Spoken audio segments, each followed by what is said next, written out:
Salut tout le monde, c'est Illumise. On se retrouve aujourd'hui pour un petit tuto. Donc c'est ma première vidéo. Donc voilà, je viens de créer ma chaîne il n'y a même pas 10 minutes là.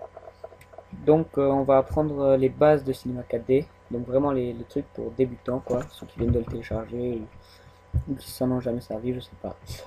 Donc on va commencer d'abord par un peu tout ce qui est autour là. On va un peu découvrir le logiciel. Donc là, bon, fichier, il y a le truc enregistré sous, comme de partout, quoi. Donc, un peu tout, c'est comme ça. Voilà, donc on a enregistré, nouveau, si on veut faire deux projets en même temps, enregistrer sous, etc. Ensuite, dans édition, il n'y a rien d'important, sauf annuler, mais bon, le raccourci est là, donc voilà. Euh, Ensuite, objet, on s'en sert pas. On se sert de rendu, mais il y a les raccourcis ici.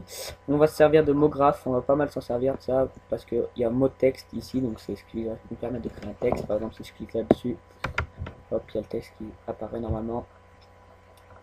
Mon ordi est un peu long. Voilà, il y a le texte qui apparaît. On peut bien sûr changer ici. En appuyant donc on va dans le texte, là on sélectionne, on le remplace. Vous mettez ce que vous voulez, moi je mets illumise. Voilà. La profondeur ici, on peut changer la profondeur du texte. Donc, comme ça, un logiciel fait pour faire de la 3D, on va en profiter. Moi, je vais mettre par exemple 80. Voilà. On va pouvoir changer la police ici.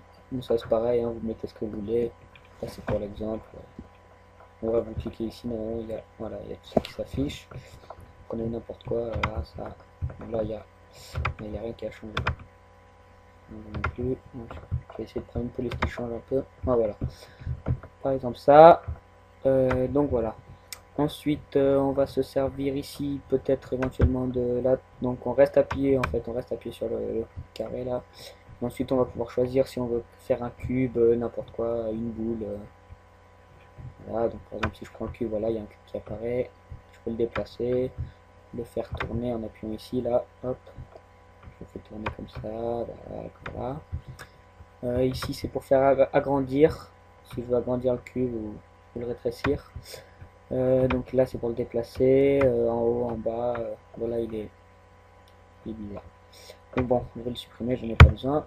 Ensuite on va servir des modules externes si vous en avez, par exemple Trowzy, je sais pas si vous en avez déjà entendu parler, c'est pour couper enfin casser le texte en fait, on verra peut-être ça dans un autre tuto, comment utiliser Trowzy, peut-être faire ça comme ça. Realflow, bon ça c'est un peu plus avancé, on verra plus tard. Ah oui, je tenais à préciser aussi que moi il y a peut-être des trucs qui vont ressembler à Impact Design, je sais pas si vous le connaissez. Moi j'ai appris sur lui, donc après voilà, je vais essayer de faire exactement comme lui non plus, parce que voilà. Mais il y a peut-être des trucs qui vont se ressembler de temps en temps. Bon bref, très important. Ensuite ici on va pouvoir créer un sol ou un ciel pour donner une couleur, un arrière-plan, enfin ce que vous voulez. Donc là je vais vous montrer ce que c'est le sol. Donc là en fait si je fais rien et que j'appuie ici, donc ça c'est pour montrer comment l'image est maintenant en fait. Par exemple si j'appuie dessus, voilà, ça montre que si je fais une intro, ben, ce passage de l'intro sera comme ça. Si je fais une image, l'image sera comme ça. Donc voilà, donc on va mettre un sol ici en appuyant là, en restant appuyé dessus et glisser. Donc on va le baisser un peu, voilà, hop, on va en créer un deuxième pour faire un mur derrière.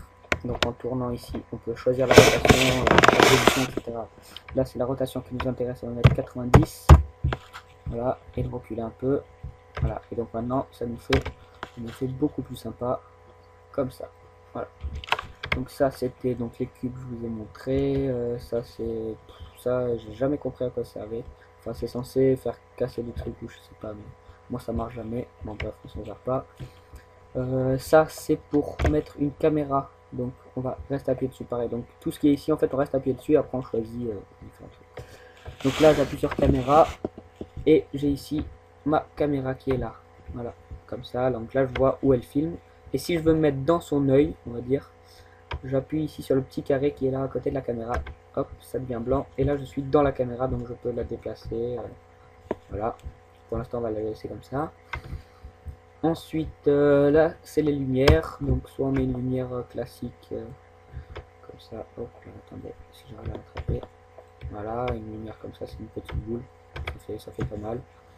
On peut, ah oui, dans la lumière aussi on peut choisir les ombres. Voilà. Donc là il n'y a pas d'ombre, donc voilà, c'est un peu bizarre. On va mettre ombre franche par exemple. Voilà, hop, et ça nous fait normalement des ondes, voilà. Bon, là elles sont un peu grandes parce que la lumière est en bas. Et donc voilà, vous pouvez jouer avec ça. Qu'est-ce qu'on peut faire d'autre avec la lumière? On peut changer la couleur, il me semble. Donc, par exemple, si je mets de la lumière rouge, voilà, tout bien rouge, ça fait un peu bizarre. Bon, ça en général, la lumière on la laisse blanche. Quoi. Je sais pas si vous voulez changer, vous pouvez. Ensuite, donc la caméra, les lumières, il y a aussi les spots. Par exemple, si je supprime la lumière que j'aime bien, il y a un spot, donc il est comme ça. Donc c'est pareil, sauf qu'il vise un peu plus, on va dire. Voilà, hop, il vise là-dessus. Donc si je fais un rendu, voilà, ça fait ça. Là c'est dégueulasse parce que je l'ai pas encadré, mais normalement c'est sympa. Donc pour supprimer un objet, on clique une fois dessus, on appuie sur la touche sup du clavier, voilà tout simplement. Ensuite, ah oui, pour créer une matière, donc là où il n'y a rien ici en bas, on fait double clic, hop, et ça nous crée une petite boule, donc là elle est vierge on va dire. Donc on reclique deux fois dessus, et ici on a la couleur, donc on peut choisir ici dans les verts, dans les rouges, dans les bleus, etc. Par exemple je vais mettre bleu, voilà, hop, ok. Ici la réflexion, donc en fait la réflexion, si vous mettez à 100%, ça fait un miroir quoi. Donc en général on met à 20, 25, voilà comme ça, on peut choisir la couleur, mais je vais laisser blanc, mais par exemple si je fais de la réflexion rouge, et que j'augmente un peu, voilà, on verra un peu de rouge là sur la boule. Donc bref, en général on laisse blanc, moi je vais laisser blanc.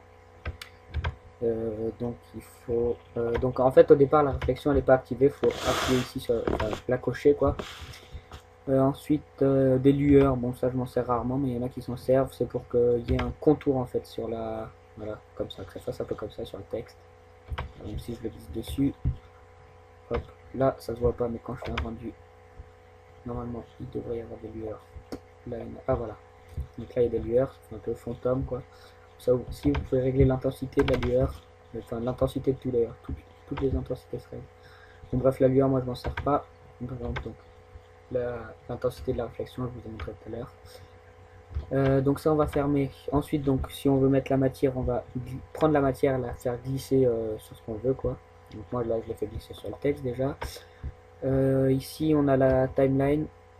Donc ça c'est notre barre de temps en fait. C'est compté en frames. Il me semble que 30 frames font une seconde, j'en suis pas sûr. Donc au départ c'est à 90, moi je vais mettre 150. Voilà. Tac. Bon là on peut dézoomer ou zoomer sur la timeline. Ensuite, là on a les clés. Donc ça sert par exemple si je veux que mon texte sorte du sol par exemple, je vais le mettre à 0 de la timeline. Je vais le faire mettre sous le sol là au départ. Je vais placer une clé.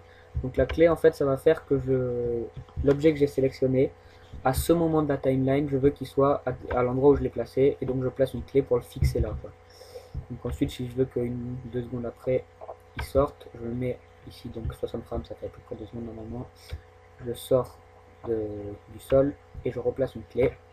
Hop, voilà. Donc si je fais play, il va sortir du sol. Hop, et voilà. Ça. Ensuite, qu'est-ce que je vais pouvoir vous montrer? Ah oui, on peut aussi séparer lettre par lettre. Donc pour les déplacer indépendamment. Donc par exemple, je prends mon objet et j'appuie sur la touche C. Hop, donc quand je l'ouvre, je fais plus à chaque fois. J'ai mes lettres indépendantes, donc je peux les déplacer une par une. Donc ça peut être sympa pour dispatcher les lettres. Par exemple, si à la fin de l'intro, je veux que les lettres explosent en quelque sorte, mais enfin le mot explose, on va dire, parce que les lettres, on va voir ça avec Trauzi peut-être dans le prochain tuto. Donc par exemple, donc je place une clé au début là où, donc je vais remettre la lettre normalement, voilà. Voilà, donc je place là où je veux qu'elle soit la lettre au début, hop, je place ma petite clé, hop, et après, voilà, je le fais vite fait, hein, si vous pouvez vous montrer, vous comprenez quoi, hop, on la fait un peu tourner dans n'importe quel sens, hop, et on la met là-bas. Je replace une clé, et donc ma lettre a fait un déplacement, si j'appuie sur play, ça fait, voilà, un petit truc comme ça. Bon là c'est moche parce que je l'ai pas bien fait, je l'ai fait à l'arrache, mais normalement ça fait sympa. Donc ici on voit nos clés, si jamais je me suis trompé, je veux que ça soit plus rapide, je ralentis, enfin je resserre un peu, donc ça va donner un effet plus rapide, voilà, tac, c'est un peu beaucoup rapide. Bref, donc voilà, vous avez compris, donc on va supprimer ces clés. Je crois qu'on a fait à peu près le tour du du logiciel, pardon. Donc ici on peut réduire ou ouvrir. Qu'est-ce qu'on va pouvoir faire d'autre? Donc les clés c'est le plus important. Ah oui, on va voir l'enregistrement. Donc on appuie pour... là on va régler l'enregistrement. Donc ça se fait là, ici, là. Hop, on appuie dessus. Sortie, la largeur, je ne me rappelle plus exactement, là je les ai plus en tête les dimensions, mais bon, vous mettez les dimensions que vous voulez. La résolution pareil, image courante. Donc ça c'est si vous voulez faire une image, vous mettez image courante. Si vous voulez faire une intro, vous mettez toutes les images. Donc ça va vous mettre automatiquement du début jusqu'à la fin de ce que vous avez sélectionné. Là il y a votre chemin d'accès, donc vous appuyez ici, hop, et vous choisissez, voilà, vous choisissez où vous voulez enregistrer votre truc. Là il y a, voilà, comme vous voulez l'appeler, etc. Là il y a le format. Donc si c'est une image, on va mettre JPEG. Si c'est une intro, on va mettre film à vie. Si c'est pour faire un background sur Photoshop, on va mettre TIFF calque PSD, il me semble. Ouais, c'est ça. Donc voilà, ça c'est pour les Windows. Après les Mac, je sais pas du tout les réglages qu'il faut faire. Qu'est-ce que... Voilà. Donc ensuite, un coup que vous avez tout fait, vous pouvez appuyer ici. Donc ça fait le rendu. Bon là, j'ai pas... Il me dit j'ai pas spécifié le nom du fichier. Non, ça vous lance le rendu. Donc il y en a des plus ou moins longs en fonction de la durée, des quantités d'objets que vous avez mises, etc. Donc ben voilà, je crois que ce tuto est fini. Donc ben, je vais vous dire ciao et peut-être à plus pour un prochain tuto. Allez.